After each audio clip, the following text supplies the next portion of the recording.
Bom, pessoal, assim eu quero manifestar aqui meu pedido de desculpas, né, pela ausência na quinta-feira passada.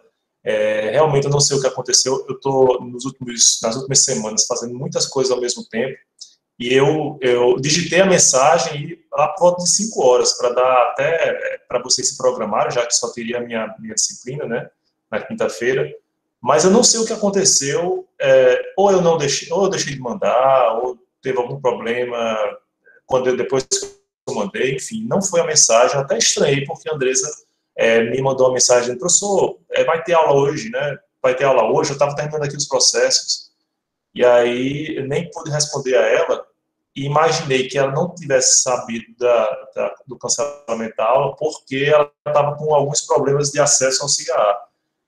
Mas, enfim, depois eu fui verificar e fiquei realmente mal e tal, mas essa música é justamente meu pedido de perdão pelo lapso, né, que foi involuntário, mas eu devi essa satisfação a vocês, né. Então, Ana está dizendo que está desculpado, beleza, então tá ótimo, né. Prometo que não vai se repetir, vou ter mais cuidado, né, porque ia ser difícil eu ter que encontrar outra música aliás, tem muitas músicas de perdão, né, mas vamos tentar não repetir esse equívoco. Bom, antes de a gente dar continuidade ao que onde justamente a gente tinha parado, né, na aula passada, eu vou só recapitular aqui os recados de Andressa em relação às atividades e às presenças, né? Como a gente tinha acordado desde o início das nossas aulas, né, logo lá no nosso primeiro dia, nosso primeiro encontro, a gente estabeleceu o seguinte: vocês podem assistir a aula sincronamente, né? Vocês podem participar aqui da aula, mas quem eventualmente não puder, por algum motivo, não tem problema. As aulas são gravadas justamente por isso, porque a gente sabe que pode haver um problema de conexão naquele momento, né? E vocês não podem ser prejudicados com a falta de acesso ao conteúdo. Não tanto pelo que eu falo, mas principalmente pelo que a gente debate, né? Com a participação de vocês. E pensando nisso, as atividades elas são colocadas com algum tempo para que vocês possam responder. Como a gente falou já desde o primeiro dia, a atividade não precisa ser um trabalho científico, é uma resposta e uma lauda, já está bom, né? A gente só pede para que seja uma coisa mais bem elaborada, não seja simplesmente 2 frases, certo? Até porque as perguntas geralmente são provocativas, né? Elas instigam a reflexão. Então, vocês respondendo essa pergunta, vocês têm tanto a presença garantida como a nota, né, que a gente vai estabelecer ao longo desse semestre, dessa primeira unidade, certo? E aí, como a Andressa falou, não basta estar presente e participar da aula, tem que fazer atividade. Quem não faz atividade não tem a presença garantida, certo? O modo de aferição da presença, já que eu não faço chamada, é a partir da atividade, ok? Até para garantir aqueles que não puderem participar sincronamente esse mesmo direito, tá certo? Vocês já devem ter observado também que eu coloquei uma notícia no SIGA dizendo que algumas pessoas encontraram dificuldades no início do semestre para mandar o arquivo. Então, eu espero que vocês já tenham se familiarizado, por isso que eu dei como se fosse um deadline. Então, até a última atividade, eu admito que vocês enviem para o meu e-mail funcional, né, morton.medeiros@ufrn.br, com as respostas, e essas respostas vão ser consideradas a título de avaliação, certo? Existem alguns problemas. As pessoas que se matricularam depois, elas podem fazer atividades atrasadas, vão ter garantidos os pontos, portanto. Mas o sistema não permite que a gente ponha presença em relação às aulas ocorridas antes de elas terem sido matriculadas. Então, elas vão ter a nota da atividade, mas não a presença, porque o sistema não permite, fica impossibilidade a gente marcar lá a bolinha de presença, certo? Algum outro esclarecimento a respeito das atividades ou das presenças? Professor, eu vou... Oi, pois não. Então, Bia, como eu Bia, me matriculei. Ai, professor, boa noite. boa noite. Como eu me matriculei depois, eu perdi só uma atividade. Só que eu Sim. não consigo mais ler qual era a pergunta, entendeu? Porque fala que a atividade Ah, já foi fechada. sim. Eu não sabia que desaparecia, né? Eu Professor, vou nesse fazer. caso, é só Pois ela não, Sérgio. clicar, nesse caso, é só ela clicar em tarefas, que aí aparecem todas as tarefas e as perguntas. Ela, Porque para mim aparece. mesmo as Depois, encerradas, você precisa, pronto. ela do lado esquerdo no cigarro, fica, você vai em atividades, aí tarefas, aí elas vão aparecer. Tá Perfeito, bom. Sérgio. Talvez seja esse o Obrigada. caminho. Obrigado. Nelson ia falar também. Professor, eu preciso reenviar, porque eu Não, já. você já enviou, já recebi, Nelson. Tá Tá ok. ok. São só aquelas, né? Até agora, sim. Pronto. Não, mas até agora não. Agora vai ter que ser. Vocês não deixam para a última hora, não, Não, não, o resto porque eu enviei. aí vocês. Professor, Vocês deixam para a última hora, não, porque eu tô sendo assim, é a fase de adaptação. Depois vocês não vão ter mais desculpa, não. Certo? Oi. Professor, aqui em, Oi, Ana. em tarefas, como o colega falou, aparece como concluída. Não, aparece como corrigida. No caso, não tem como. Porque a primeira atividade da arte não está aparecendo como corrigida. É porque realmente o senhor não corrigiu ainda ou porque aparece como se eu não tivesse enviado? Ih, eu não entendo nada disso Eu ainda. vou verificar isso direitinho. Sim, professor, só para lembrar que Bia precisa mandar para o seu e-mail, tá? Porque não tem mais como mandar para Isso. o CIGA. Exato, exato. Ela pega só a pergunta lá, entendeu, Bia? Pega só a pergunta e aí você manda para o meu e-mail a resposta. tá certo, entendi. Eu Professor, já encontrei aqui a pergunta. Pronto, Obrigada. ótimo, perfeito. Oi, professor, Ana. eu já vi aqui que tem como ver se eu já enviei. Tá aqui o arquivo. Ótimo, pronto, Obrigada. perfeito. Mais alguma questão? Podemos retomar. Então, a gente estava falando das ciências, né? Aqui.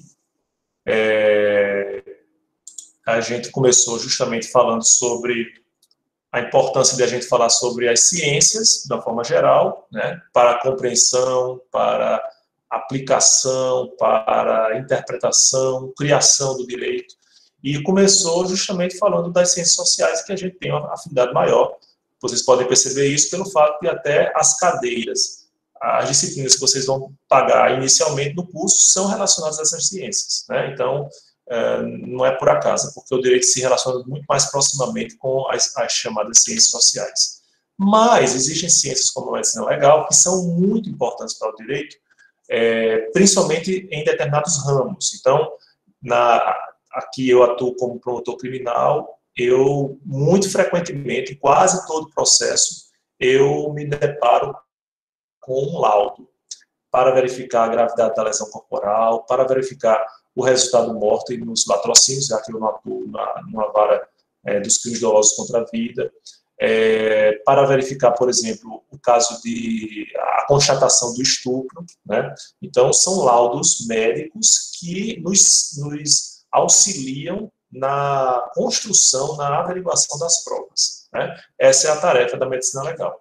E não apenas, como a gente viu, para a arte criminal, para a parte criminal, né, para a seara criminal, mas para questões cíveis também, para verificar, por exemplo, a relação de parentesco, né, os exames de DNA. Eu já falei que, quando eu atuava como promotor lá no Seridó, lá em Cruzeta, eu vim acho que duas vezes para Natal fazer o exame, porque no primeiro exame, inclusive, era feita a coleta do sangue, e esse exame é realizado em Minas Gerais, para vocês terem ideia, como era complicado. Era R$ 3.000 o exame. Hoje, quando eu deixei a promotoria em Macaíba, eu fazia, vez por outra, audiências em família, e o exame a coleta era feita lá em Macaíba, e eu acho que custava R$ 300, podia dividir, ou seja, realmente era um meio muito eficiente e acessível para se resolver uma questão tão importante como é a aferição da paternidade, certo? Biológica.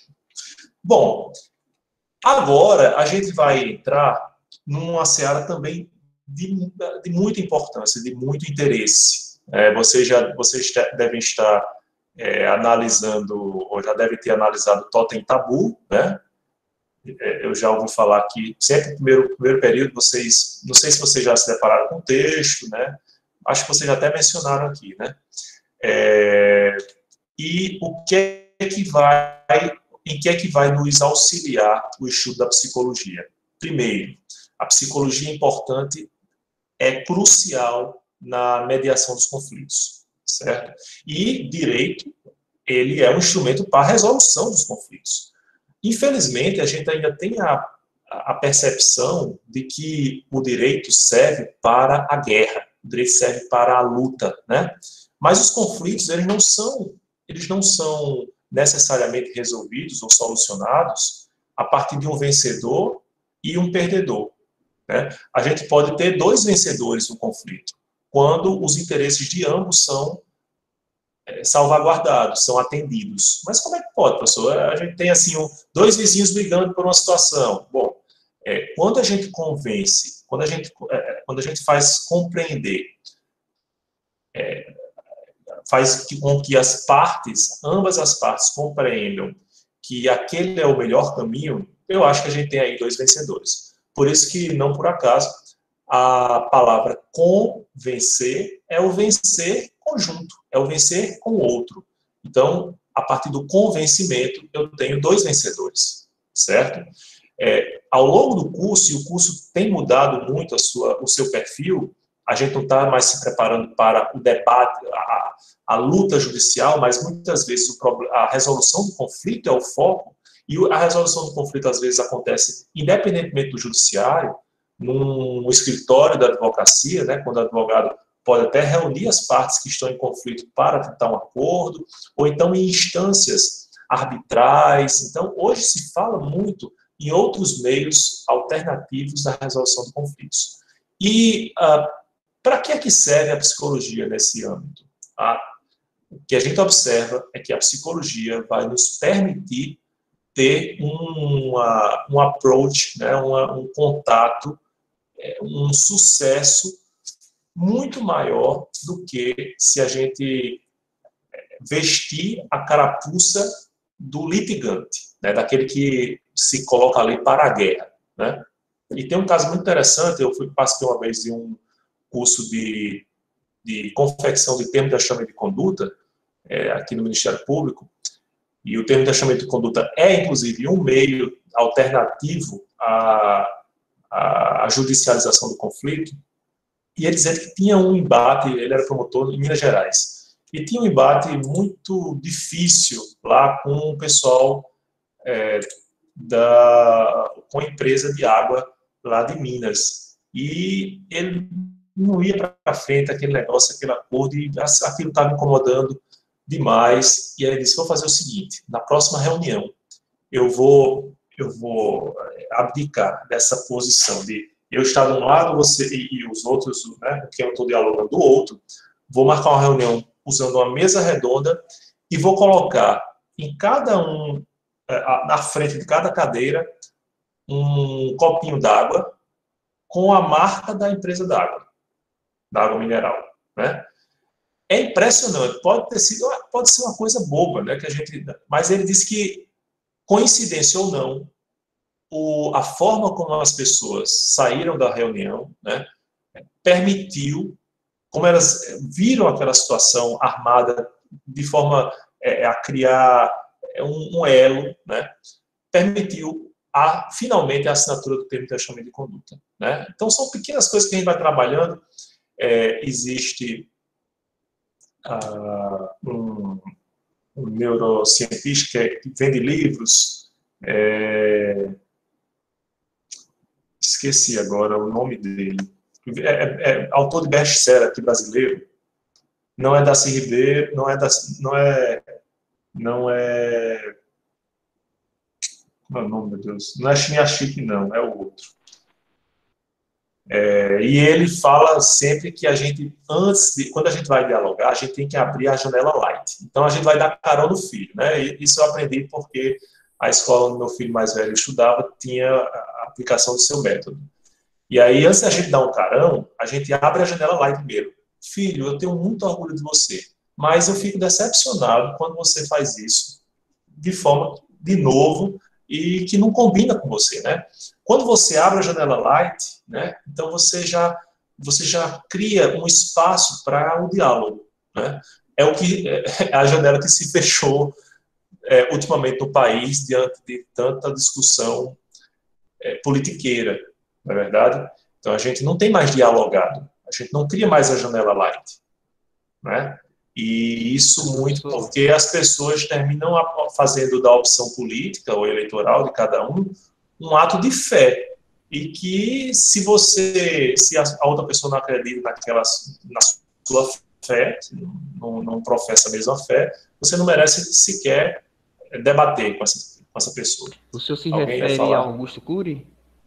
Augusto Cury, exatamente. Exatamente. Obrigado. Bom, além da questão da mediação dos conflitos, a psicologia também é importante na vitimologia. É muito, às vezes, negligenciado, principalmente no processo penal, o olhar para a vítima, né? A vítima é o quê? É como se fosse um objeto de onde a gente vai extrair a prova, tão somente. Então, a vítima é ouvida tão somente na audiência. Às vezes, a vítima é vitimada várias vezes, como a vítima de um crime contra a liberdade sexual. Então, graças a Deus, eu nunca peguei uma situação dessa, mas há relatos de que, na audiência judicial, mas a senhora foi estuprada, com que roupa a senhora estava vestida, né? A senhora não provocou, não? O que é que a senhora estava fazendo tal hora da noite? E aí a vítima de um ato terrível, como é um ato atentatório à sua liberdade sexual, ela é vitimada também pelos agentes do direito, né? Acho que você deve se lembrar até do vídeo, acho que no ano passado, de uma pessoa famosa, né, que foi gravado foi gravada a audiência e se mostrava como é que ela foi colocada ali, né? Sem socorro do Ministério Público, né? O advogado de forma muito contundente, desrespeitosa até, né? E é claro, a gente tem que ter alguns cuidados, porque a palavra da vítima nesses crimes ela tem muita força, né? Tem muita valia, mas a gente também tem que trabalhar de forma a não vitimá-la novamente, não é verdade? E hoje, com os acordos de não persecução penal, vocês vão ver em processo penal, a gente tem a possibilidade de trabalhar isso com a vítima, né? A vítima que foi vítima de um estelionato ou vítima de um furto, né? Quando não há violência, há uma possibilidade de composição. Não é que toda a vida você vai compor, não. Mas existe essa abertura e isso faz com que a vítima assuma um protagonismo importante para a chamada justiça restaurativa. Não é a justiça punitiva, não é a justiça retributiva, mas a justiça que restaura a situação como ela era antes do crime acontecer, certo? E, para isso, é muito importante a psicologia. Algo a acrescentar? Alguma dúvida? Bom, dentro da psicologia, você já deve ter visto aqui no nosso quadro, né? A gente fez uma divisão entre a psicologia judiciária, a psicologia social e a psicologia criminal. Vamos começar justamente pela psicologia judiciária. A psicologia judiciária, ela se debruça basicamente sobre testemunhas a fins de verificar a autoria do delito e os agentes que atuam no palco do judiciário, né? Então, por exemplo, a partir da psicologia judiciária, há um estudo de saber se a testemunha está mentindo, né? E, obviamente, eu não tenho uma formação específica para isso, mas a gente consegue algumas manhas para verificar isso. Eu me lembro sempre de audiência de uso capião, que a gente tem que verificar o testemunho de que a pessoa estava possuindo aquele terreno, aquela casa há tantos anos. Aí a gente pergunta assim, fulano tá na posse dessa casa ou desse terreno há quanto tempo? Doutor, desde 13 de março de 78. Eu me lembro, 13 de março de 78 ela chegou lá. Mas, rapaz, que precisão, né? como é o nome da sua mãe? Vixe, doutor, aí o senhor pegou, né? Então, assim, a pessoa tem uma precisão de datas que não podem ser decoradas, né? Mas demonstrando que elas foram instruídas. E aí o seu depoimento fica realmente comprometido. São técnicas que a gente vai buscando, né? Até o meu filho mais velho diz que acho que tem um youtuber que dá dicas de como é que verifica se a pessoa está dizendo a verdade. Então, pela forma como ela responde e a maneira como a gente pergunta também, ele começa a fazer perguntas assim. De que cor é essa parede? Aí a pessoa diz branca. E como é o seu nome completo? Tal. E quantos anos você tem? Tal. E onde você estava na hora do crime? Aí a pessoa fica... Né? Então, aquele impacto faz com que ela comece demonstra que ela não estava agindo com naturalidade, né? Ao responder em relação ao que realmente importa, que são os fatos criminosos. Então, a psicologia judiciária investiga essa situação em relação à autoria dos delitos, mas também ela vai se preocupar com o que se passa na cabeça de magistrados, de advogados, de membros do Ministério Público, de jurados. É um filme já antigo para vocês, né? Assim, ela é um filme da minha época, né? Mas é um filme excepcional. O Advogado do Diabo, estrelado por Al Pacino e Keanu Reeves. E o personagem de Keanu Reeves, Kevin Lomax, ele fica especialista na formação dos jurados. Né? Então, por que isso? Porque os jurados, se você fizer uma composição correta, eles vão ter mais ou menos empatia ao que você pretende defender no plenário. Né? Lembrando que os jurados, no nosso sistema pelo menos, como também nos Estados Unidos, é formado de pessoas leigas, não necessariamente com formação jurídica. Né? Então, é importante você ter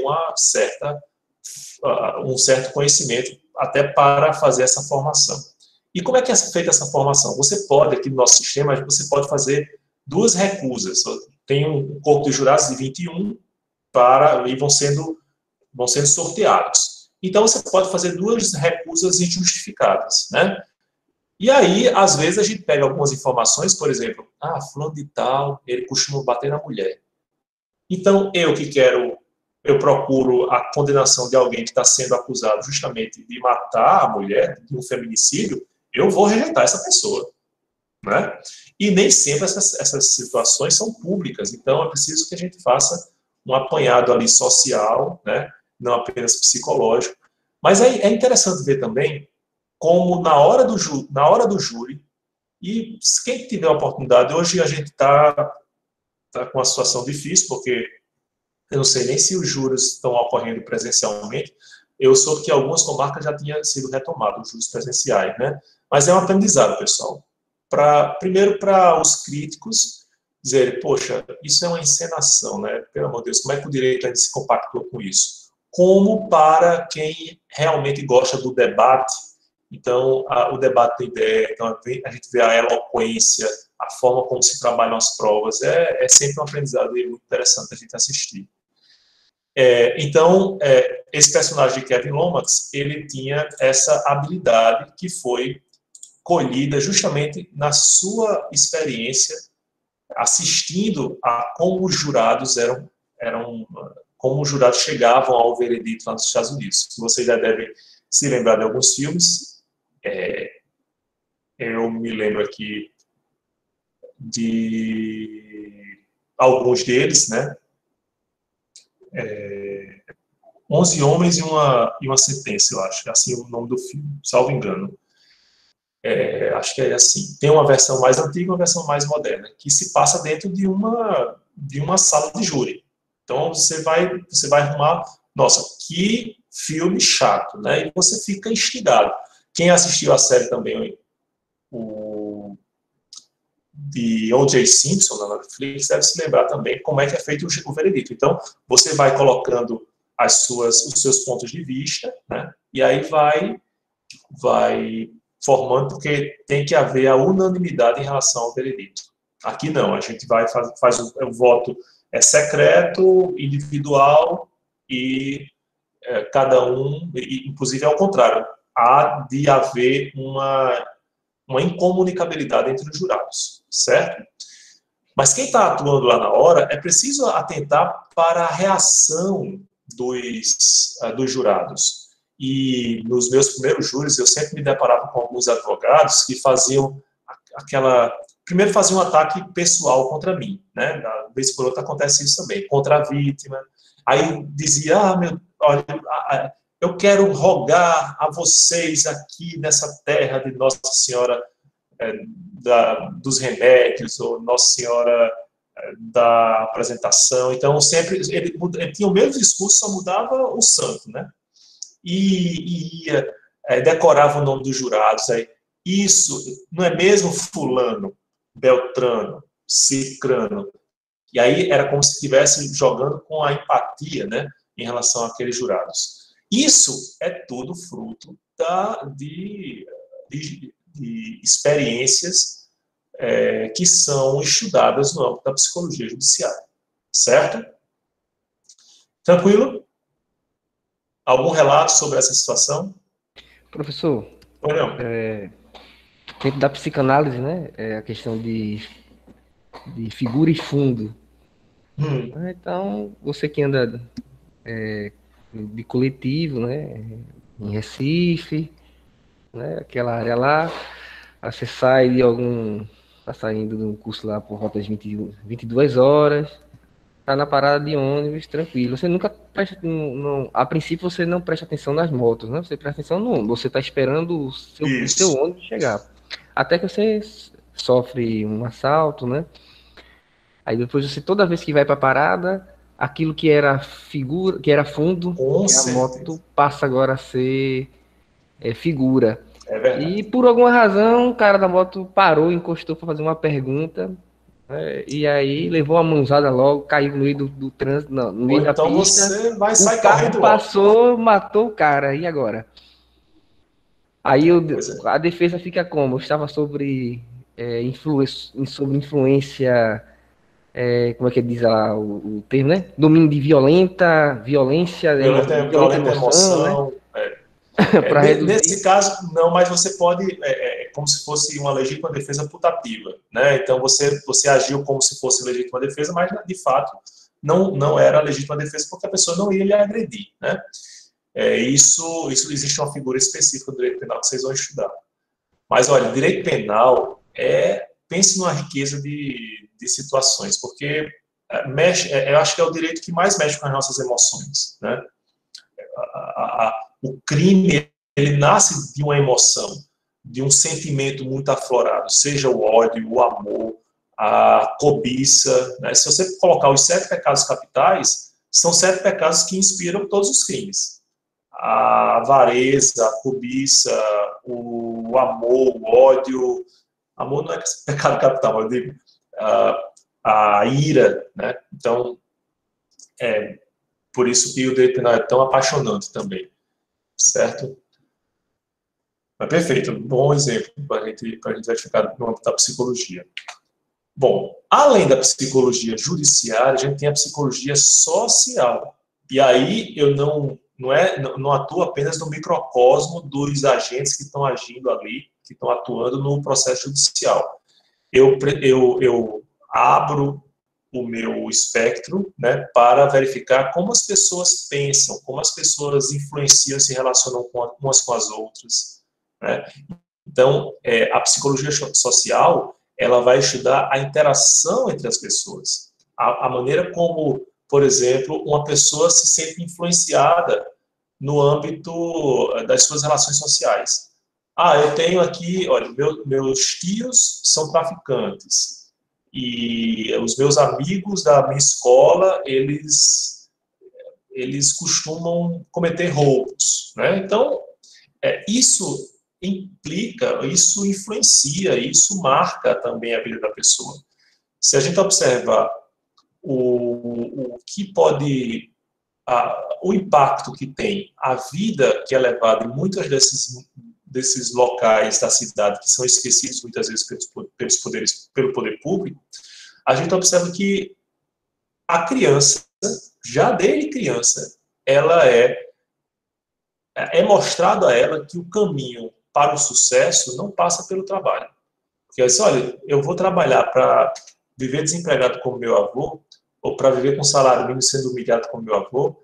Eu não, eu vou ser traficante porque eu tenho fulano ali, olha, ele sempre tem carros bons, os tênis da hora, não sei o quê, né? Então, isso a gente observa também no âmbito da psicologia social, certo? E aí, a gente tem, finalmente, pessoal, a psicologia criminal, que aí, de tão importante, a gente vai destacar para tratar dela no que a gente chama de criminologia. A criminologia, né, o estudo do crime, como a gente vai definir aqui, o estudo científico da criminalidade, suas causas e meios de combatê-la, né? A criminologia, como vocês podem ver aí, vai abranger a psicologia criminal, do que a gente vai falar agora, né? Então, a psicologia jurídica, ela se vocês observarem aqui, ela tem a psicologia criminal, a psicologia social e a psicologia judiciária, mas a criminologia, por sua vez, ela também vai trazer esse ponto de interseção, que é a psicologia criminal, a antropologia criminal e a sociologia criminal, certo? E a criminologia é justamente esse estudo da criminalidade. Então, o que é que causa a criminalidade? Qual o impacto que ela tem na sociedade? Né? Qual é a forma que a gente pode ter de combater a criminalidade? Então, a criminologia ela vai tratar o crime não como um elemento para ser combatido, mas para ser compreendido. Então, diferentemente do direito penal, que vê a criminalidade com vistas ao dever ser, então, se você transgride uma determinada norma penal, você vai se submeter a uma pena. O direito penal tem esse foco, tem esse objetivo, né? Ele cuida dessa regulação. A criminologia não. Ela vai estudar o crime como fato. Não, vejam, é como um ser, né? Não como um dever ser. E, sendo estudado o crime como fato, o que é que vai preponderar? Justamente o aspecto corretivo da criminalidade, não o retributivo. A retribuição ela é dada justamente pelo direito, pelas normas jurídicas que prevêem sanções no caso de descumprimento de uma determinada proibição, né, na não observância de uma determinada proibição, certo? E aí a gente passa diretamente para a psicologia criminal, que a gente destacou lá, da psicologia jurídica lato sensu, né, em sentido largo. E do que é que vai cuidar, pessoal, a psicologia criminal? Bom, a psicologia criminal, ela vai perquirir, ela vai investigar, vai analisar os processos psíquicos do homem delinquente, né? E o que é que vem a ser isso? Bom, a psicologia criminal, ela vai indagar por que uma pessoa comete um crime, de forma individual. Não é em relação à sua interação com outras pessoas, mas qual foi o motivo? O que é que se passou dentro da cabeça daquela pessoa que a fez cometer um crime, certo? Então, basicamente, a gente, dentro da psicologia criminal, procura saber os motivos que levam a pessoa a delinquir e o tratamento psicológico do delinquente quando ele necessita disso. Então, muitas vezes, ele era ou relativamente ou inteiramente incapaz de agir, né, de forma livre, né, de forma autônoma. Às vezes o delinquente ele tem um problema mental e isso deve ser levado em consideração na sanção que ele vai receber, né? Por exemplo, quando a gente indaga, uma pessoa ela comete um crime. Eu vou dar a mesma sanção para aquela pessoa, para duas situações diversas, como a pessoa comete o crime porque ela não tem noção da gravidade do que está fazendo, do que está cometendo, né? Ou, Professor, oi. Essa área seria aquela onde tem um exame de criminal profiling para dizer, esse indivíduo ele é assim, ele tem essa propensão, ele tem esse tipo de raiva ou de mecanismo. Eu lembro que tinha até uma tentativa de colocar isso como para progressão de pena. Sim. Tinha uma proposta de lei, né? E não foi para frente. Mas seria isso, né? Também. O Criminal Profiler é um estudo, vamos dizer assim, ele é transdisciplinar, né? Interdisciplinar, porque ele recolhe elementos das mais diversas ciências. O que é que a gente vai desenhar aqui? O perfil de quem pode ter cometido um crime. Né?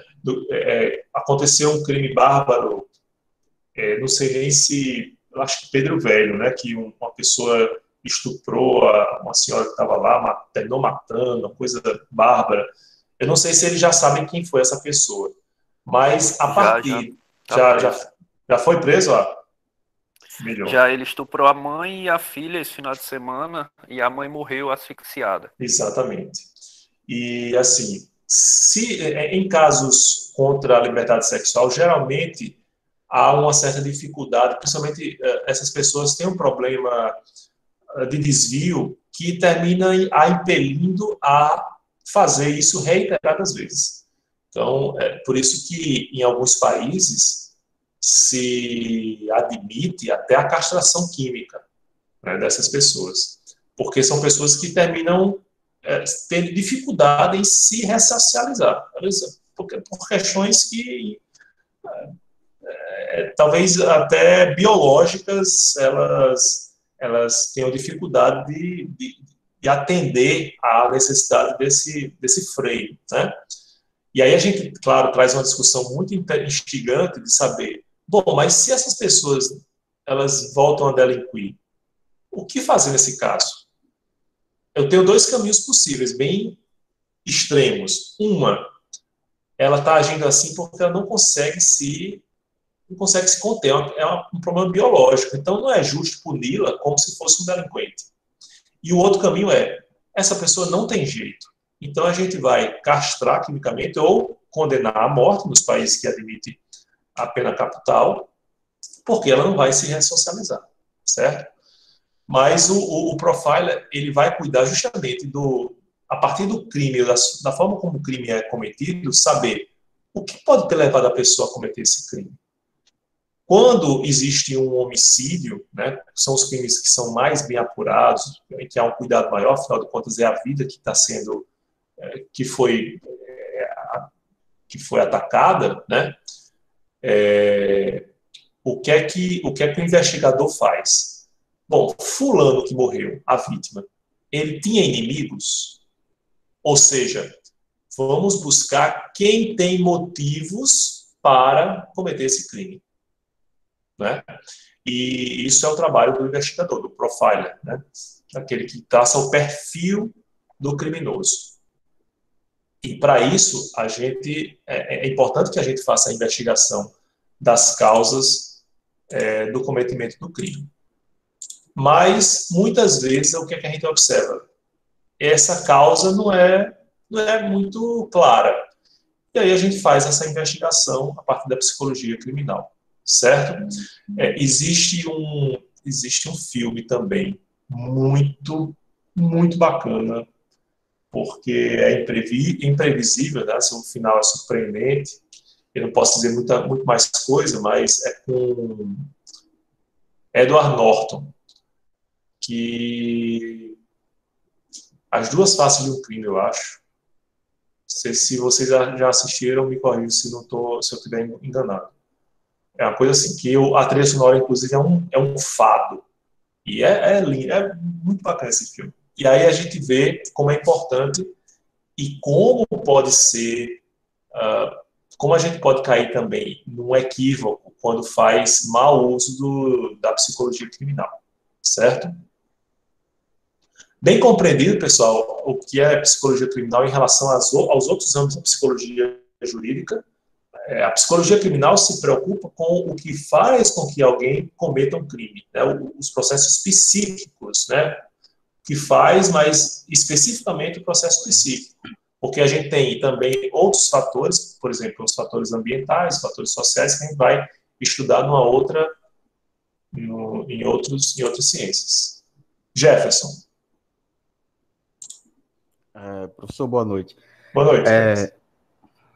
Eu vivi um caso bem próximo, que houve um assassinato aqui em Natal, e um amigo meu era um dos suspeitos.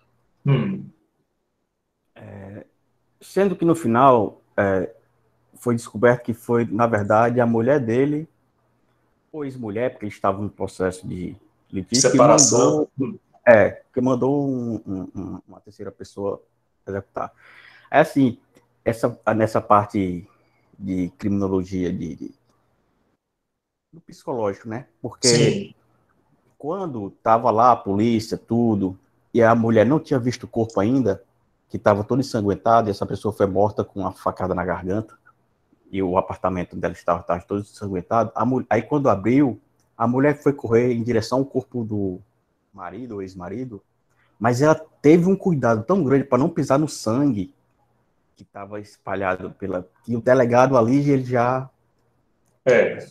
Quer dizer, isso não é uma coisa... Você vê a situação dessa, você é irracional, você vai por cima de tudo. Com certeza. O delegado, a partir disso, ele redirecionou, vamos dizer assim.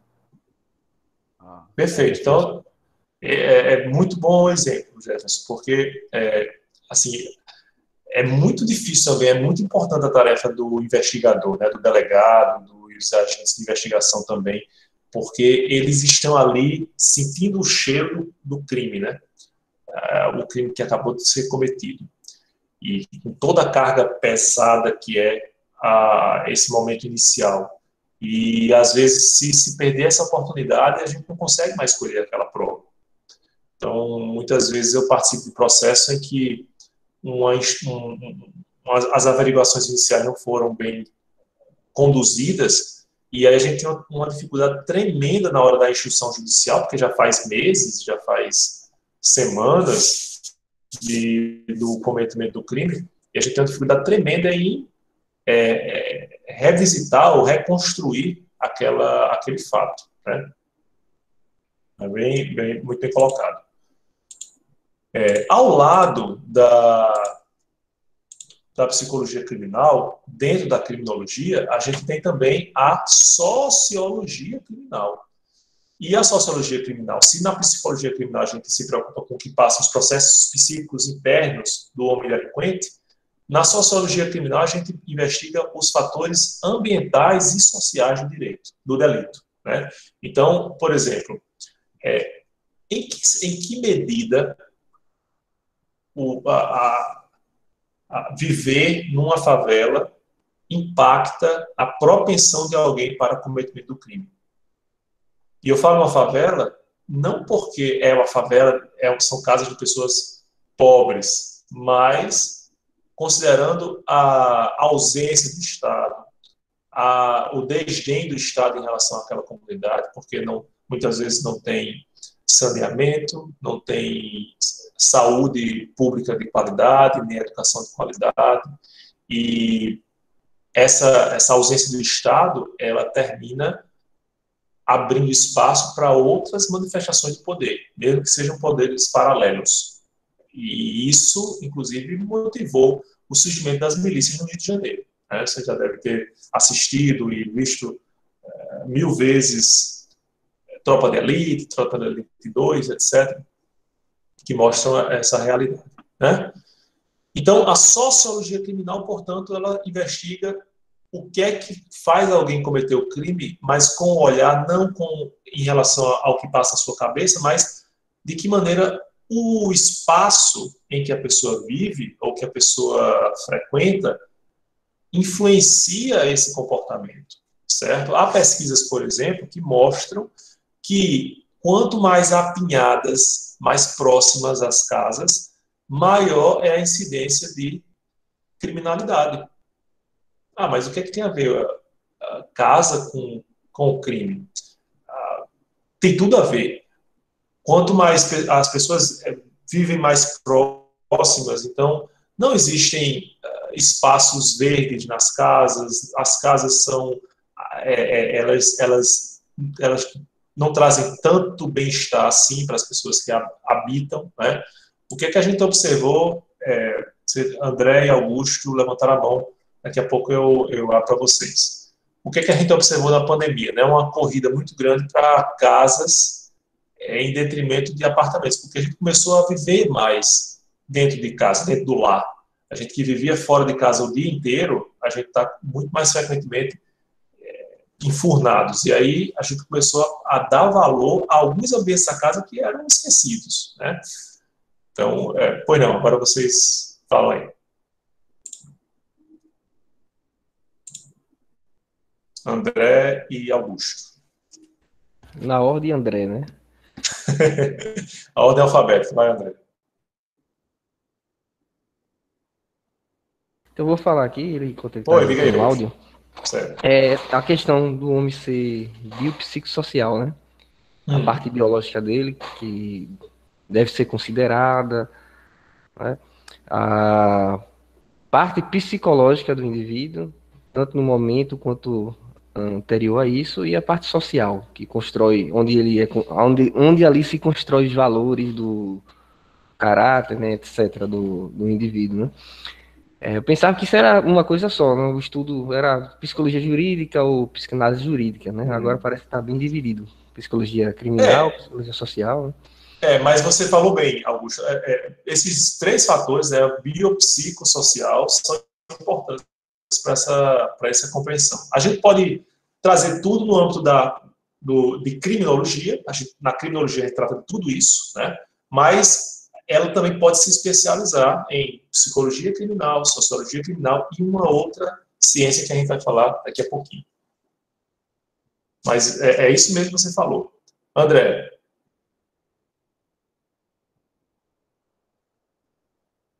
Passa. Alguém mais tem algum questionamento? Então vamos voltar aqui. Terminando essa tríade, né, no âmbito da criminologia, a gente tem a antropologia criminal. A gente estudou processos psíquicos, psicologia criminal, aspectos ambientais, sociologia criminal. E agora a gente vai tratar sobre os aspectos biológicos, antropológicos, né? Bom, a antropologia criminal vai estudar, e ela é muito polêmica nesse ponto, ela vai estudar causas endógenas, causas morfológicas, biológicas, que fazem com que uma pessoa tenha uma tendência maior a cometer um crime, certo? Então, segundo a antropologia criminal, é possível associar determinadas características morfológicas, biológicas, né, orgânicas, ao cometimento de delitos. E vejam como isso é perigoso, certo?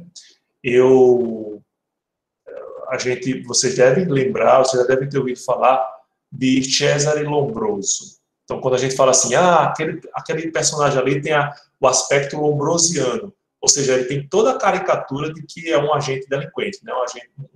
De que é um agente criminoso. E Lombroso, quando escreveu o Homo Delinquente, né, o Homem Delinquente, ele justamente fez essas associações. Ele observou, ele fez a medição do crânio de vários delinquentes, características do rosto, semblantes, e verificou que os criminosos eles tinham determinadas características biomorfológicas em comum. E com isso ele construiu a ideia, né, dentro da antropologia criminal, de que as pessoas elas podem ser detectadas, ou os criminosos podem ser detectados a partir dessas características. Então, como é que a gente pode visualizar isso? Eu trouxe aqui para vocês essa figura, né? Essas figuras aí. Então, a gente tem aqui a figura, segundo as descrições de Lombroso, aqui seria o corrupto, aqui o ladrão teria essas características aqui, né? Aqui o falsário, o estuprador, o assaltante e o assassino. A pessoa com essa cara pode ser qualquer uma dessas aqui, né? Se a gente vê assim, obviamente a gente vai correr longe de uma pessoa com esse semblante aqui. Mas vejam, o que é que Lombroso levava em consideração? Ele fazia medição, por exemplo, tamanho da testa, a distância entre os olhos, a forma do nariz, o formato da boca, o tamanho do crânio, né? Para mostrar que algumas pessoas tinham propensões biológicas para o cometimento desses crimes. Só que isso tem um probleminha. O uso que pode ser feito dessas informações, né? Aqui nós tivemos um famoso médico que começou a estudar criminalidade na Bahia. Ele não era baiano, mas ele foi estudar a criminalidade na Bahia e ele terminou aderindo a essa ideia de Lombroso, que é Nina Rodrigues. Vocês vão observar, inclusive, até gratuitamente no Amazon, no Kindle, vocês podem acessar alguns dos seus livros que são acessíveis gratuitamente. E o que é que Nina Rodrigues começou a observar? Bom, vou ver aqui, olha. De 80 roubos que eu analisei, 78 foram cometidos por pessoas negras. E Nina Rodrigues teve a seguinte conclusão: as pessoas negras, elas são mais propensas a cometer crime, por causa da cor da pele. Então, vejam que isso foi construído numa época em que a ciência acolhia a eugenia como algo muito natural. Quando a gente olha assim para a barbárie nazista, Hitler, como é que Hitler pôde defender a pureza da raça, né? Todo mundo defendia isso. No início do século XX, a eugenia era tida como uma constatação científica inconteste. Entende? Então é preciso a gente também ver como é que a ciência tem sido modificada a partir desses desvios. Porque por que Nina Rodrigues encontrava mais pessoas negras cometendo crimes de roubo lá na Bahia, lá em Salvador? Porque eram pessoas que, primeiro, eram pessoas que eram presas pela polícia. Então, naquela época, como hoje também, há muito mais facilidade de se prender pessoas pretas ou pardas do que pessoas brancas. E eu falo isso de modo muito tranquilo, porque eu atuo, vez por outra, aqui na promotoria de tráfico, e a minha clientela, vamos dizer assim, é muito mais formada dessas pessoas. Ah, professor, mas é porque isso só prova a teoria de Nina Rodrigues mesmo. Será? Eu vi poucas vezes operações em determinadas festas de gente rica, por exemplo, né? Eu já estava dando aula numa especialização e um policial militar, que era aluno meu, dizia: professor, sabe o que acontece porque a polícia só faz baculejo em determinadas regiões da cidade? Uma vez eu fui fazer uma averiguação, coloquei o pessoal lá na Afonso Pena, em Petrópolis, né, para ver a questão de droga e tal, e aí daqui a pouco me liga um superior dizendo: olha, saiam daí que fulano, né, sei lá, o carro que ele ocupava, fulano me ligou dizendo que não queria essa averiguação aí, não. Então, assim, os policiais militares terminam sendo acossados por essa interferência politiqueira, né? Então, o que a gente pode observar, por exemplo, para vocês terem ideia, Lombroso dizia que as pessoas que faziam tatuagens eram mais propensas ao crime. Mas, meu Deus, qual é a associação que ele fazia? Primeiro, ele observava muitas pessoas tatuadas cometendo crimes.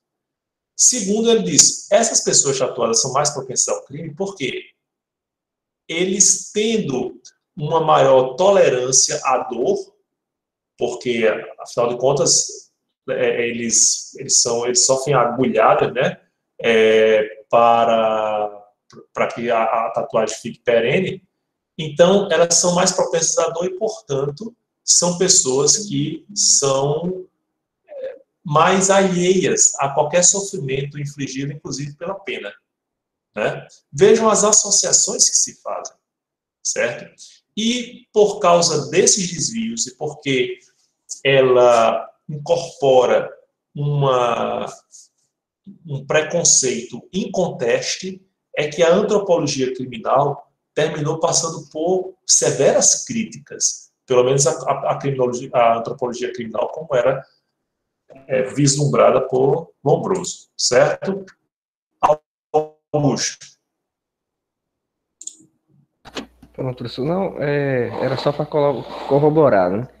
Eu estava pensando em um tipo ideal, assim, se a sociedade brasileira ela tem 90% de negros e 10% de brancos, e em a população carcerária, você diz?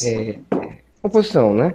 Digamos, tipo ideal, se a sociedade ela é composta de 90% de negros e 10% de brancos, se ela fosse igualitária, de algum modo, teria essa mesma proporção,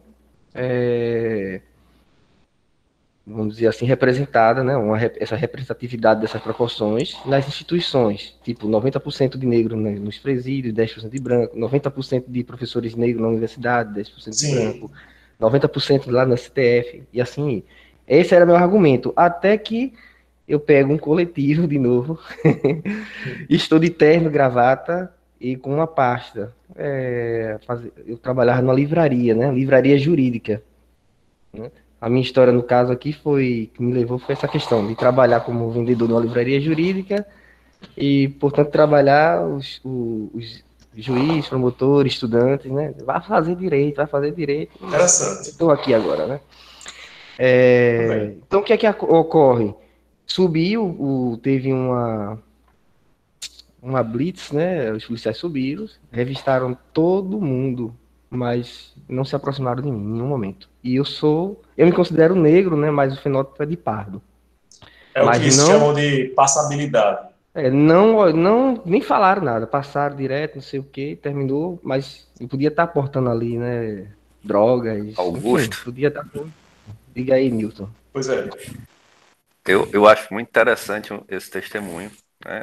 Eu acho que realmente ocorre, mas uma coisa que já me chamou muita atenção é que eu já vi muito policial ser criticado por isso, e por mais que muitas vezes eu vejo policial como o feitor de mal, a pessoa que procede de maneira errada, vamos dizer assim, eu também vejo ele acaba sendo injustiçado pela própria profissão, porque a experiência dele faz com que ele comece a ter um olhar diferenciado do cidadão que não lida com o fenômeno crime todo dia, toda hora, e ele começa a ficar, dentre outras coisas, paranoico, mas ele absorve dicas posturais de comportamento, trejeitos, é um sinal, um corte de cabelo, é um detalhezinho que a gente não percebe, e eles olham e muitas vezes eles acertam para o serviço deles.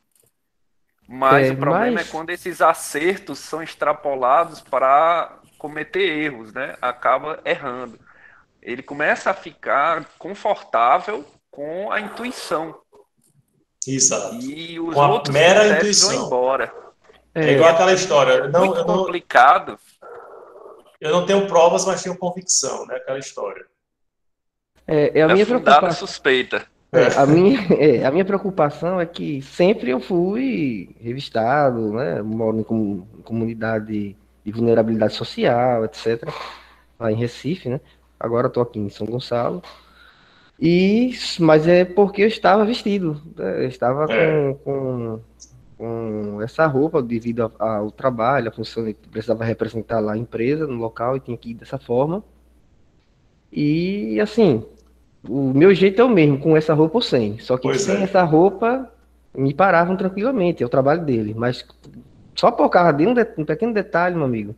Eu vi faz alguns anos, eu estava vendo, uma questão de uma pessoa, que aí já é outro problema, né?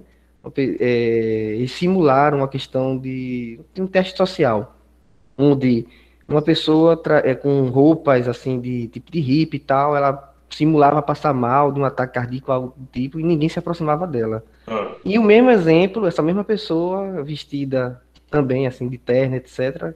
Quando começou a passar mal, as pessoas se aproximaram. Então, até para ser socorrido na hora de necessidade, essas características de Lombroso, né, características sociais aí se destacam. É verdade. E assim, só antes de passar a palavra para Jefferson, que está com a mão levantada, eu sempre digo assim, você está duvidando que existe preconceito aqui no Brasil?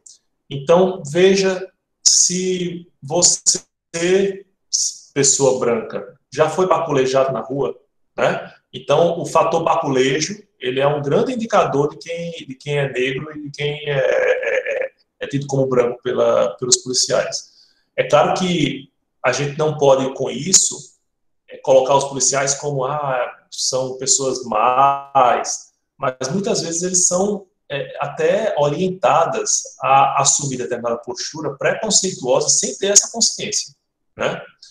Pois não, Jefferson? Mas para contar uma experiência pessoal, a única vez que eu sofri um baculejo, vamos dizer assim, eu estava numa roda com amigos pretos e pardos praticamente, e meio que eu fui ver na carona da má percepção dos policiais. E outra, isso aí foi lá no Beco da Lama, lá na Cidade Alta. E outra vez na Ribeira, isso faz um tempo já, eu estava com um grupo, e tinha um grupo vizinho a gente. Aí eu acho que os policiais sentiram um cheiro estranho, alguma coisa, eles abordaram o grupo vizinho a gente, que era de negros e pardos, e a gente que estava do lado, a gente não foi abordado. Porque vocês tinham mais passabilidade, né? Então, é muito comum a gente encontrar nos inquéritos assim, fulano foi abordado porque estava em atitude suspeita. E, às vezes, os próprios policiais não sabem precisar ou se sentem constrangidos em dizer o que é que eles entendem por atitude suspeita. E, muitas vezes, a atitude suspeita é a cor da pele, pessoal. Infelizmente, ainda nos dias de hoje, né? Então, eu acho que isso mostra como é perigosa a utilização da antropologia criminal de forma determinista, certo? Eu não sei se vocês já assistiram, mas existe um filme que nos mostra um pouco essa ideia. Minority Report, que é com Tom Cruise, como é o enredo. Existem pessoas que são os precogs, né? Eles têm uma antevisão do crime que vai acontecer. E a partir dessa antevisão, os crimes são prevenidos. A pessoa é presa porque ela vai cometer o crime ainda. Nessa sociedade, eles conseguiram reduzir a criminalidade a zero, porque como as pessoas são presas por um ato que elas vão cometer no futuro, então existe a possibilidade desse freio, né? Mas isso pode parecer uma ficção irrealizável, mas em alguma medida isso mais ou menos tem sido constatado, tem sido praticado, não apenas aqui, como nos Estados Unidos. Nos Estados Unidos, o que é que acontecia, né? Deixo eu dar a palavra para você, Milton, mas eu preciso falar sobre o que eles chamam de direito penal atuarial. O que é que acontece? Você já deve ter visto vários filmes em que a pessoa está lá, o detento, né, eles têm uma audiência com o pessoal o que eles chamam de parole board, que é o pessoal que vai analisar se você está pronto para sair da cadeia. E aí chega lá, um Sonho de Liberdade, vocês vão, olha, Sonho de Liberdade tem uma cena, tem várias cenas, tem duas cenas específicas, né, contrastando a postura inicial e a postura final do personagem de Morgan Freeman, fantástico. Aquele povo que faz análise, né, o que é que ele fazia? Eles faziam análise se você estava preparado ou não para sair da cadeia. E o que é que acontecia? Eles ficavam se sentindo mal quando eles permitiam a alguém ter essa liberdade e essa pessoa cometia um crime logo depois, ou algum tempo depois, certo? O que foi que eles fizeram? Eles começaram, lá em meados do século passado, em fazer estatísticas. Olha, as pessoas com tais e tais e tais características, ela tem uma propensão maior a cometer o crime de novo. E aí iam negando essa liberdade justamente a partir dessas constatações estatísticas. Naquela época, no início, quando isso começou a ser feito, era de uma forma muito rudimentar, né? Muito mambembe, até artesanal. Só que com os computadores, isso se tornou muito mais simples. Eu pego dados de 100 mil detentos e aí posso fazer uma análise muito melhor. O que é que esses dados me deram? A pessoa negra tem a maior propensão a cometer um novo crime. O que é que, obviamente, o juiz vai decidir? Não vai sair. Não vai ter essa segunda chance. Certo? Então, eu pergunto a vocês, se a gente for pela mera probabilidade, e eles trabalham com a probabilidade, né? Com a ciência estatística. Eu pego uma pessoa que roubou uma carteira ou seu carro, e é um jovem negro de 21 anos. E eu tenho uma senhora de 67 anos que matou o marido. Pela estatística, essa senhora, ela tem uma posição mais favorável do que aquele jovem, porque estatisticamente é muito mais difícil uma senhora de 67 anos matar outra pessoa do que um jovem de 21 anos, principalmente se ele for negro e em determinada situação social de vulnerabilidade, ele vai ter uma propensão maior, estatisticamente, né, de cometer um crime, certo? Então, isso nos mostra como é complicado fazer essa associação determinista, ou seja, levar somente isso em consideração.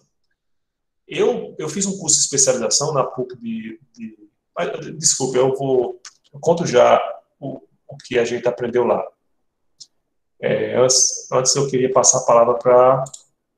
Foi Jefferson, foi? Quem foi que levantou a mão? Foi Newton? Foi Newton. Oi, Newton. Não, comentar, porque os colegas estavam aí no chat realmente falando como é triste essa situação da nossa sociedade e que realmente a gente acaba constatando que um tendenciamento socioeconômico com fundamentos históricos, você tem que negros e pardos, que geralmente são as maiores vítimas envolvidas da situação, né? E eu disse que realmente eu acho ainda pior, assim, acho mais interessante no sentido sociológico, que duas vezes recai sobre o preto e o negro, sobre o brasileiro, o fato que ou ele está de um lado da lei ou do outro. Se a gente perceber, a profissão de policial ela está se glorificando agora. E você vê a busca de, talvez, filhos de famílias abastadas procurando serem policiais. Mas antes, você pode olhar ainda, o principal efetivo de uma PM são negros e pardos, pessoas de origem humilde. Então, não importando do lado da lei que estão, são ambos vitimados, às vezes entre eles mesmos, em grande maioria. Então, um fenômeno bem, desculpa o termo, bem difícil, assim, escroto, né? Mas Mas eu concordo, é isso mesmo que a gente observa, né? E assim, a gente também não pode colocar a culpa apenas nos policiais, porque eles reproduzem um modelo que até é esperado deles, como se houvesse de maneira muito clara a divisão da sociedade entre os bons e os maus, né?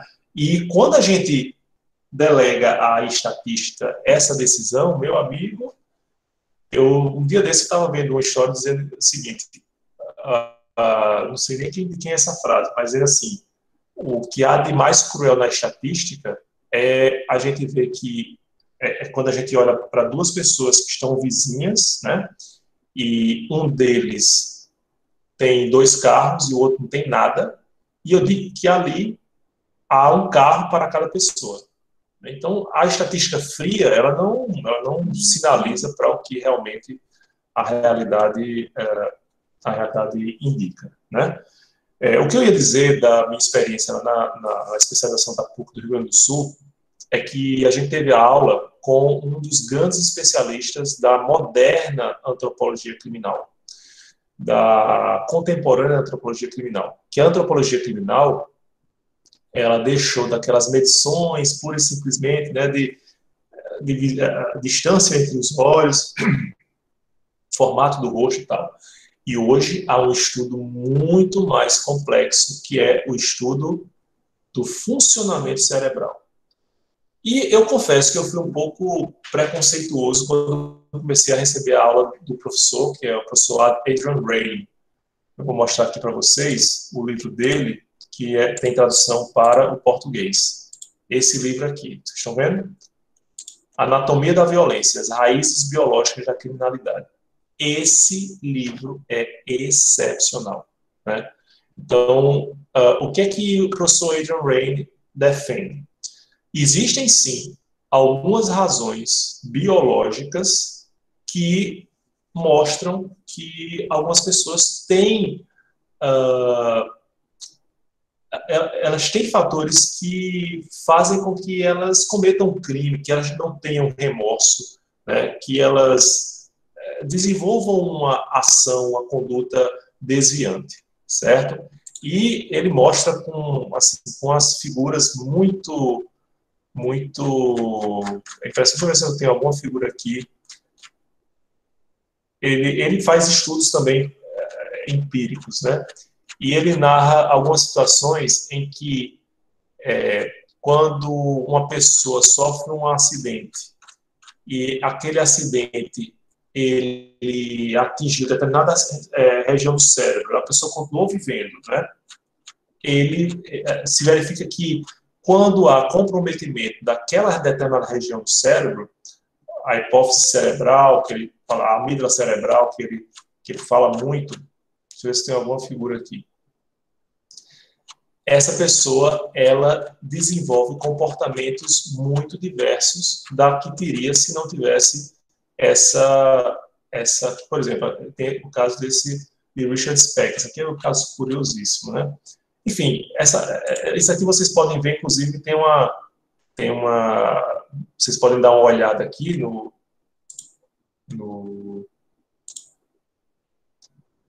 na Amazon, que vocês podem verificar algumas dessas narrativas bem interessantes.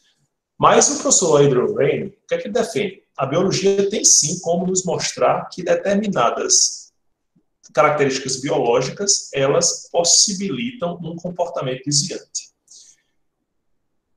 A questão está no que é que a gente faz com esses conhecimentos, no que é que a gente faz com essas constatações. Ele diz que um caminho talvez o caminho mais fácil, você admitir uma prisão, ou uma segregação de alguém, ou uma condenação de alguém, por simplesmente ela ter características biológicas de periculosidade. Então, antes de você cometer o crime, você já fica preso, porque a gente sabe que você vai cometer o crime, né? Ou, e aí é o que ele defende com mais veemência, você desenvolve políticas públicas para que não se manifestem características biológicas nas pessoas que tendam a facilitar a sua propensão ao crime. Por exemplo, ele fez uma pesquisa e que verificou que os nascituros, né, os bebês dentro da barriga da mãe, quando as mães eram fumantes, eles tinham uma propensão maior em delinquir, porque as substâncias do cigarro, elas tinham repercussão no cérebro dessas crianças, né? Longe de culpar a mãe também, né, pessoal? Mas apenas constatações biológicas para mostrar que o Estado deveria investir mais no apoio a essas mães para que elas deixassem de fumar. Minha mãe fumava talvez por isso que eu tenho uma determinada propensão mais a falta aula, né, como na quinta-feira passada. Adrian Rainey, Gabriel. O livro é A Anatomia da Violência, as raízes biológicas da criminalidade. Excepcional. E a aula dele é um senhorzinho inglês, assim, muito simpático. Poxa, foi muito bacana. Exatamente. Né? Outra coisa, ele fez uma pesquisa numa ilha do Pacífico, ministrando para crianças um determinado suplemento com ômega 3. E se verificou que, pelo menos para as crianças, a presença de ômega 3 na alimentação fazia com que o cérebro fosse muito mais desenvolvido, né? E as regiões cerebrais que poderiam estimular a prática criminosa eram contidas, certo? Eu, obviamente, depois dessa aula, comecei a tomar ômega 3, né, aquelas cápsulazinhas, até o momento em que eu descobri que ela, para adultos, não tem essa comprovação científica, né? Enfim, não tem como me livrar da minha propensão ao crime, não consegui ainda ver um caminho para isso, né? Então, pessoal, o que a gente vê hoje? A antropologia criminal tem, sim, um estudo sério sendo desenvolvido. Agora, dentro do âmbito da genética, certo? Do estudo da neurociência. A gente conhece isso aqui, do que se passa na cabeça de alguém, na análise, pelo menos, neurológica, né? Então, a gente está conhecendo. E dentro se vocês colocarem Adrian Rainey, né, no YouTube, vocês vão ver várias reportagens com os exemplos que ele dá. Eu acho bem interessante para vocês verificarem. Certo? Tranquilo? E aí, qual a conclusão que a gente chega? Como em relação a todas as ciências, é preciso fugir de visões maniqueístas e simplistas das ciências.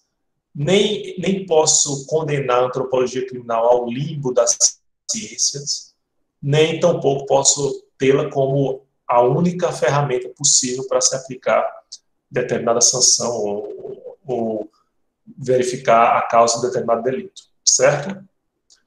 Bom, ao lado dessa ciência como um todo, que é a criminologia, a gente tem a criminalística, que é uma ciência diversa, diferente, certo? Se na criminologia eu começo a investigar o que faz com que alguém cometa um crime, na criminalística eu utilizo estudos para saber como é que aconteceu o delito, certo? Eu sempre digo, a criminalista é a ciência de Sherlock Holmes. Então, ele investiga vestígios, ele investiga comportamentos, né? Então, é o ramo da ciência penal que estuda a investigação dos crimes, né? E o CSI é uma série em que vai se desenvolver muito justamente essa criminalística, não é verdade?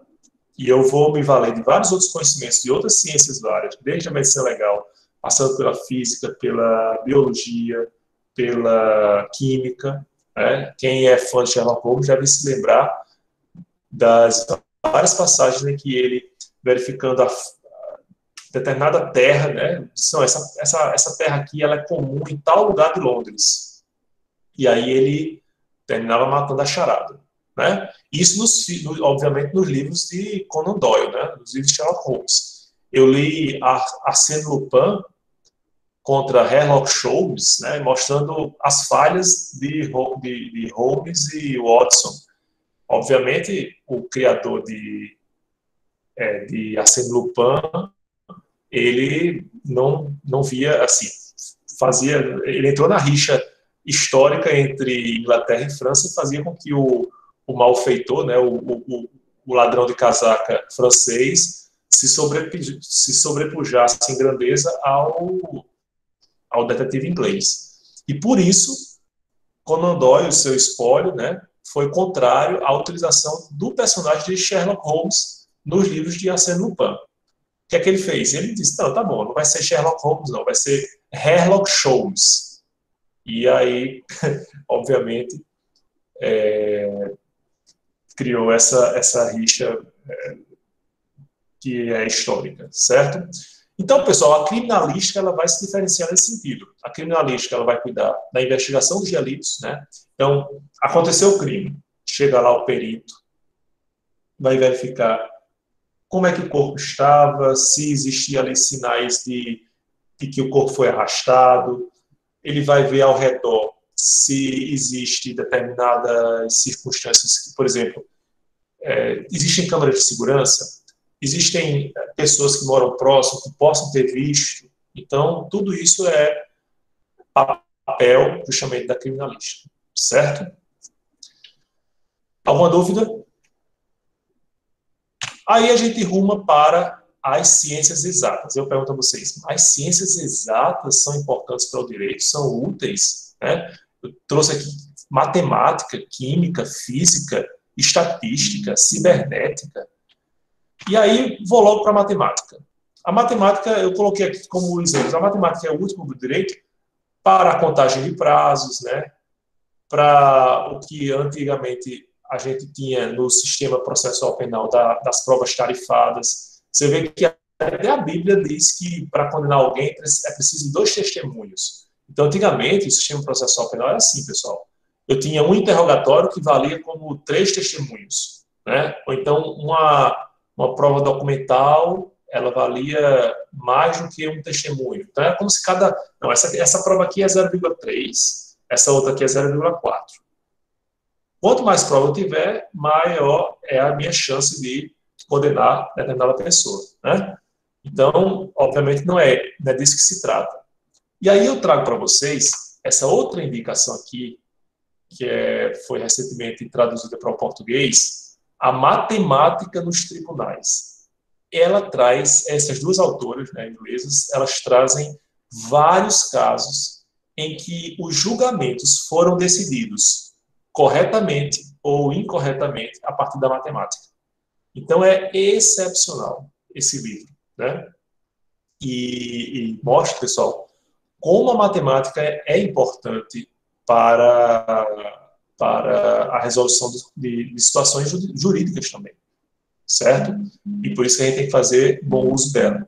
Vocês imaginavam que, sendo de humanas, iam se ver livres da matemática, né? Não, infelizmente não.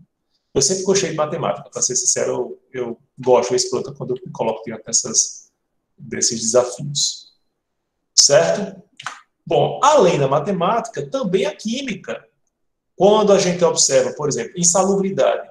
A insalubridade, ela tem uma repercussão nas relações de trabalho, né? Em gratificações por insalubridade, por exemplo. E ela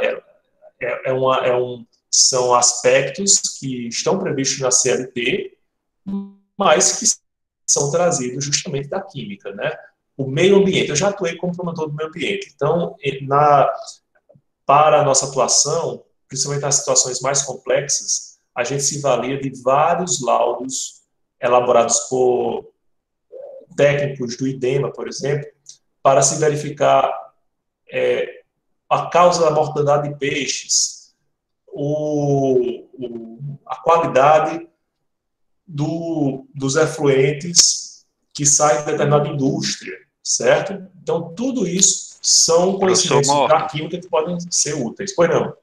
O senhor participou do julgamento daquela tragédia do Rio Jundiaí? Participei. Não do julgamento, eu participei do momento inicial da apuração, né? Ah, legal.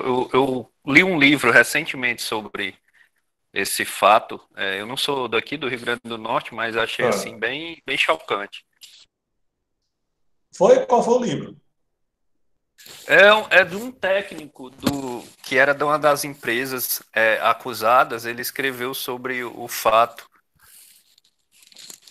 Rapaz, depois eu queria a indicação. Deixa eu dizer aqui.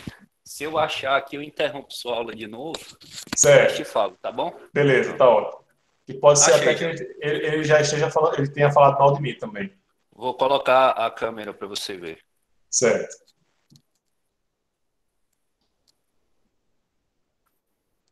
Jundiaí, o Rio dos Bagres Mortos. Eu não sei se foi especificamente o caso em que eu atuei, mas eu atuei num caso de mortandade de peixes do Rio Jundiaí. Como é o nome do autor? Iveraldo Guimarães. Ah, vou procurar, rapaz. Valeu pela dica. Augusto. Professor, eu lembrei, né? Aí acaba voltando um pouquinho, mas eu lembrei que a justiça americana, ela já emprega, lá nos casos dela, né, uma série de testes comportamentais que servem para medir a capacidade do indivíduo, né? Se ele tem capacidade de controlar os impulsos dele. E aí eles calculam, né, matematicamente, né? Eles calculam o risco que esse indivíduo ele representa para a sociedade. E é com base nesses testes, né? Por exemplo, que eles ajudam a justiça, se ela decide se um réu deve ir para a prisão ou para a liberdade condicional.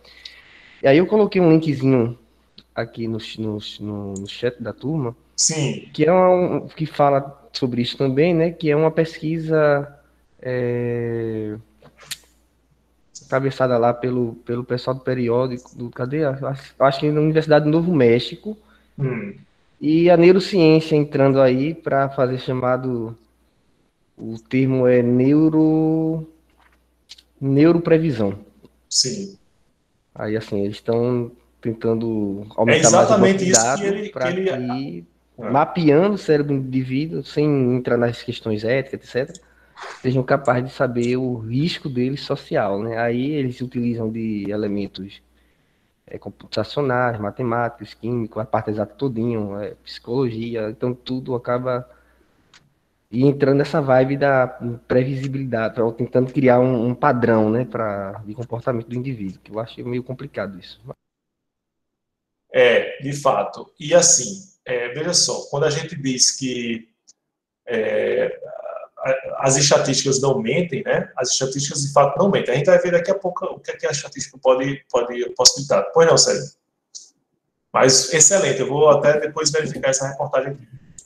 Professor, inclusive, sobre essa questão dos estudos neurológicos, tem um professor do Departamento de Administração da UFRN, professor Marcelo Henrique, só que ele é lá do SERES, que ele desenvolve uma pesquisa muito interessante, até publicou um livro agora que eu revisei, o livro dele, que é sobre a neurociência em relação ao consumo, as escolhas que a gente faz, inclusive sobre como a gente consome, quais as escolhas que a gente faz, e ele está desenvolvendo agora uma pesquisa lá no Instituto do Cérebro, que é relacionada a essa questão do consumo e também queria lembrar agora, mas era alguma coisa assim, que ele está, inclusive, conversando com alguns advogados para a questão do quanto que o consumidor saber do seu direito pode influenciar na escolha dele.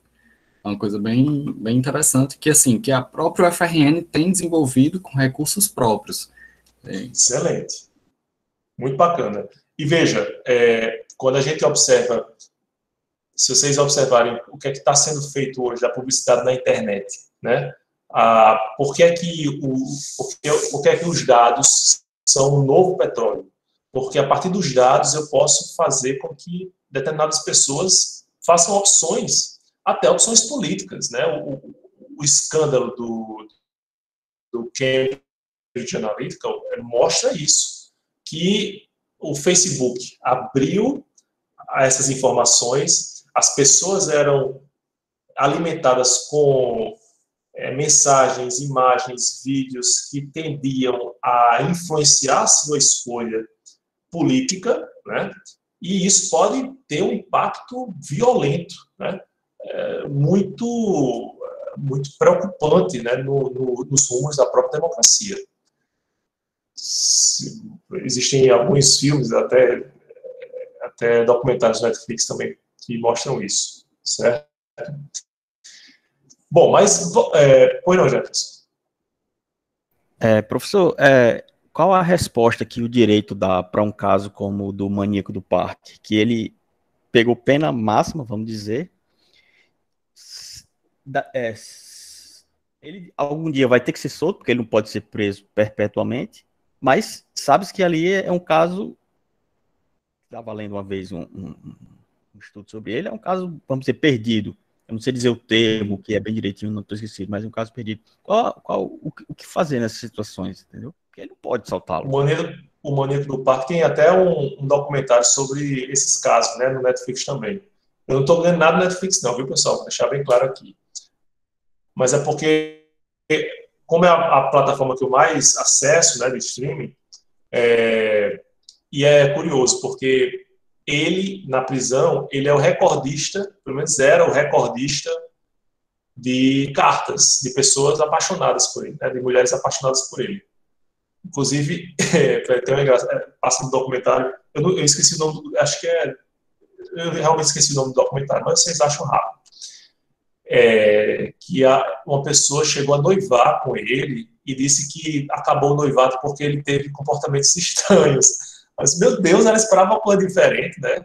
Da forma como ele cometia os crimes. Para vocês terem uma ideia, ele levava a pessoa, né? Ele tinha uma lábia muito boa, levava a mulher para um determinado canto lá do parque, escondido, matava a mulher lá. Aí tinha relação sexual lá, deixava o corpo lá.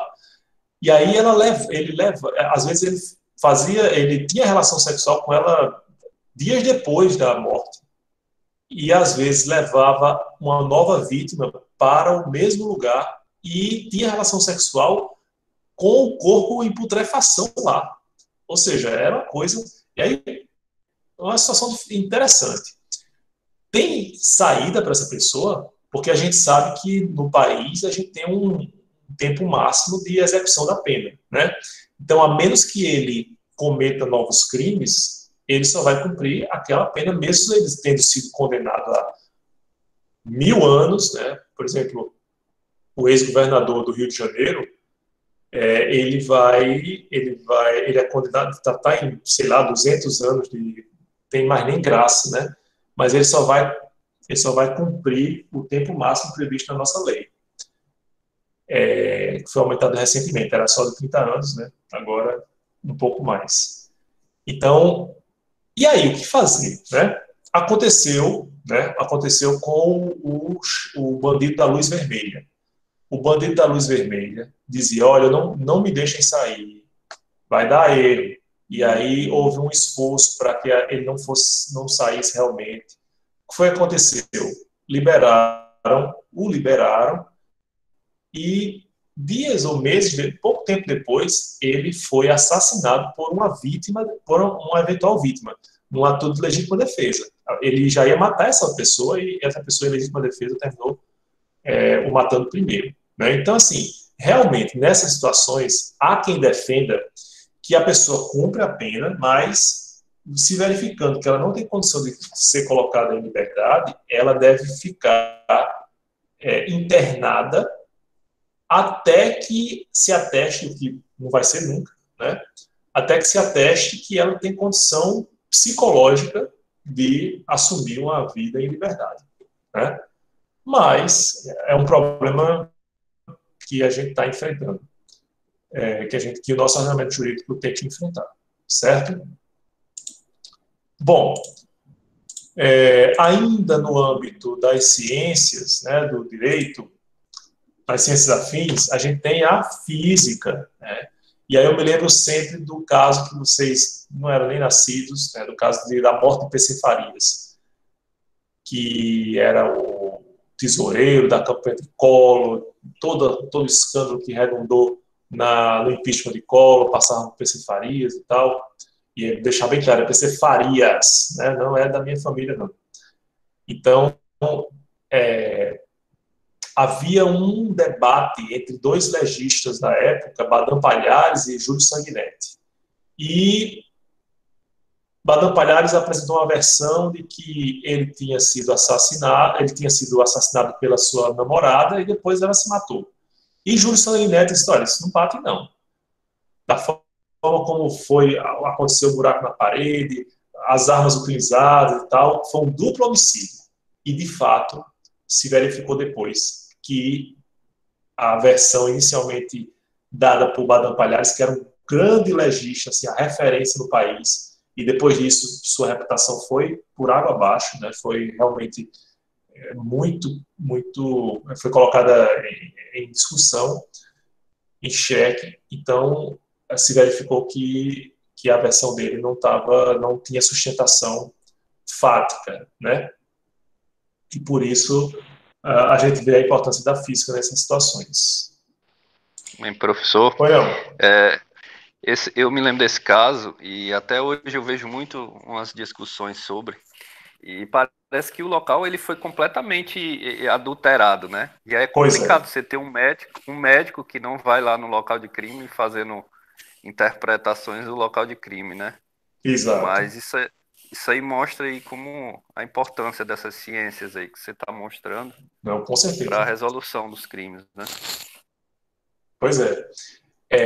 E a gente vê, assim, ciências que a gente nem imaginava serem importantes para a compreensão do direito são de fundamental auxílio, como a própria física. A grafoscopia também. Exato, a grafoscopia. A cibernética, que é o caso que eu vou trazer aqui para vocês, né? A cibernética que é a ciência da comunicação e do controle dos seres vivos e nas máquinas. Então, a gente está convivendo com muito mais frequência com o processo judicial eletrônico, né, pessoal?